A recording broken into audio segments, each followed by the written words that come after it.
Hi everyone, welcome back to another video from Trading for Beginners.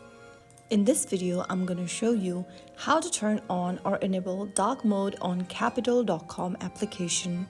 To enable dark mode on Capital.com app, first of all, launch the app open on your mobile device, and once you're in the home page, tap on the profile icon at the top left corner. Now, click on Settings from the expanded menu. Toggle on the button right next to Dark Theme on the next page. Soon after you turn on the button, the app should change into dark mode immediately.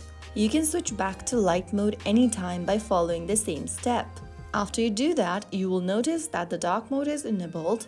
This will now provide a more comfortable viewing experience, especially in low light environment. If the video was helpful to you, like, share, and subscribe for more. I will be back again in the next episode. Stay tuned till then.